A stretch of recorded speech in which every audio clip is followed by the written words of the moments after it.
Assalamualaikum warahmatullahi wabarakatuh. Bismillah, alhamdulillah, wassalatu wassalamu ala rasulillah Sayyidina Muhammad ibn Abdillah, wala hawla wala quwata illa billah, amma ba'dah. Ma'asyiral muslimin rahimakumullah.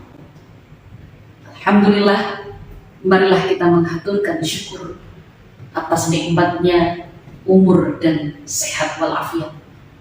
Semoga sisa-sisa usia yang kita miliki ini adalah usia yang penuh manfaat, usia yang digunakan untuk banyak berbuat demi kesejahteraan masyarakat, dan kelak di akhirat kita memperoleh syafaat dari Kanjeng Nabi Muhammad sallallahu alaihi wasallam. Amin Allahumma. Ma'asyiral muslimin rahimakumullah.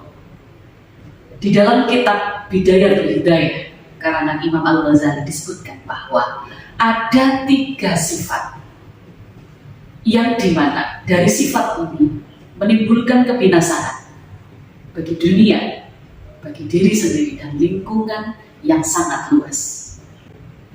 Inilah yang menyebabkan sifat-sifat tercela lain itu muncul. Apakah 3 sifat atau 3 penyakit ini? Yang pertama adalah hasad, yaitu iri dengki. Yang kedua adalah riya atau pamer. Yang ketiga adalah sifat ujub, sombong atau memperlihatkan. Di antara 3 sifat ini ada sifat yang paling besar mudaratnya, jadi sangat luar biasa dampak. Sifat itu adalah hasad atau iri dengki. Ada seorang siswa sekolah yang tega membunuh temannya sendiri lantaran dia tidak punya motor. Temannya ini punya motor.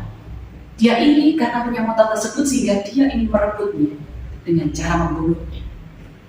Ada kasus yang lain, ada 2 orang mahasiswi yang menghabisi temannya sendiri, sahabatnya sendiri. Lantaran apa?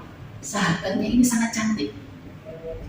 Mereka bunuh dengan sadisnya, dia cabik-cabik wajahnya karena kecantikannya. Dan kasus yang lain, ada seorang adik yang tega membunuh kakaknya sendiri lantaran kakaknya ini adalah lebih sukses daripada dia. Dan banyak sekali kasus yang lain. Kalau sudah iri dengki merasuki, betapa bahaya, betapa luar biasa. Sebenarnya apa sih sifat hasad atau iri dengki? Jadi sifat hasad atau iri dengki ini adalah sifat di mana seseorang ingin menginginkan kebahagiaan milik orang lain itu jatuh kepadanya. Dia tidak menginginkan orang lain akan kebahagiaan atau kesuksesan. Jadi dia ingin merebut, dia ingin mencuri, dia ingin memilikinya sendiri.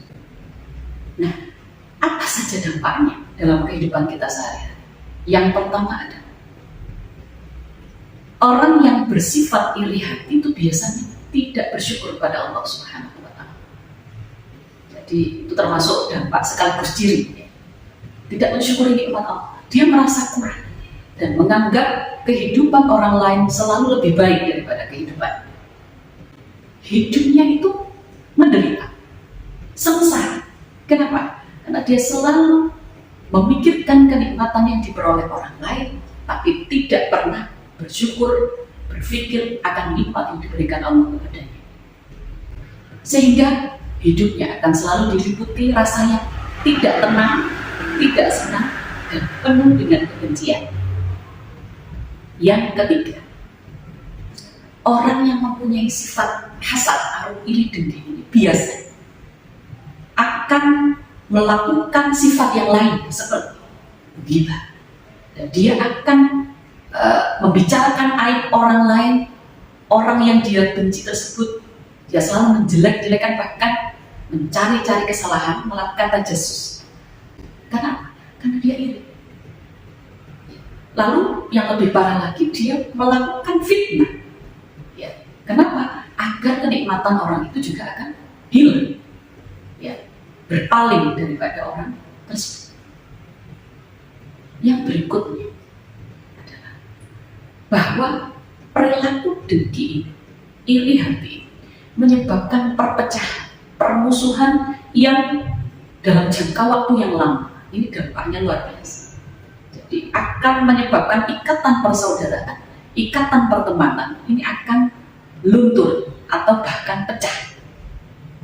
Dan yang keempat, dampaknya ketika dia di akhirat, itu amal atau catatannya, catatan amalnya akan dihapus oleh keburukan yang disebabkan oleh sifat iri hati.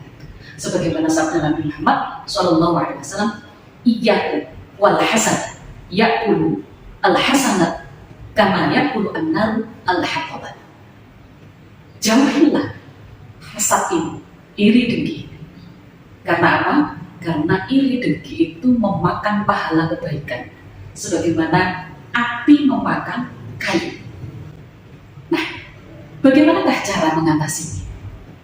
Yang pertama adalah kita banyak bersyukur kepada Allah Subhanahu wa Ta'ala. Karena kalau kita bersyukur kepada Allah, artinya kita menerima qada dan qadarnya Allah.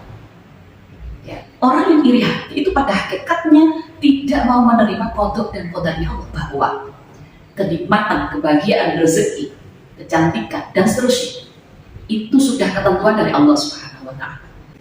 Ya.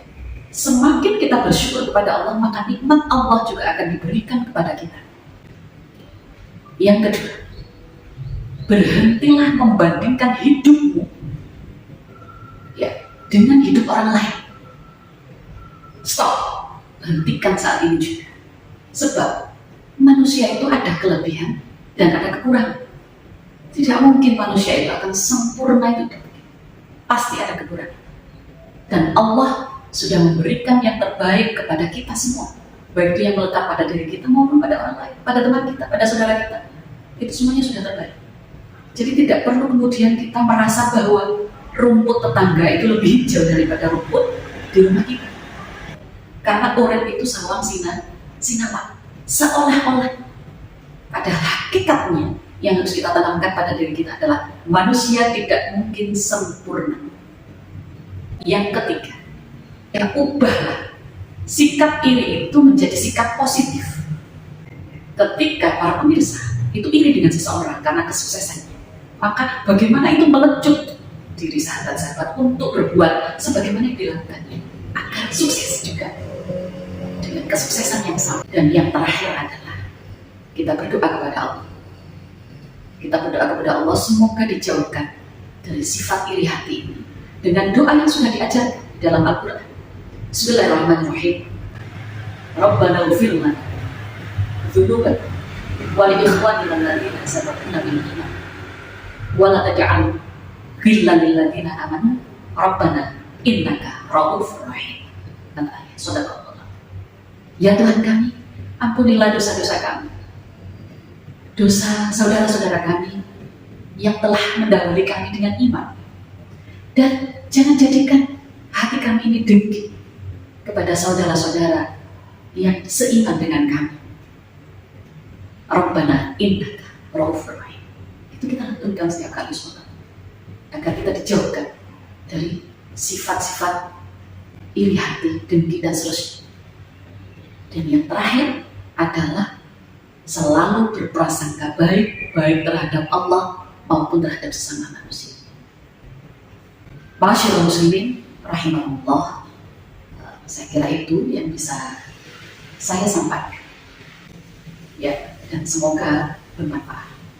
Walafu minkum wallahu muwaffiq ila aqwamit thoriq. Wassalamualaikum warahmatullahi wabarakatuh.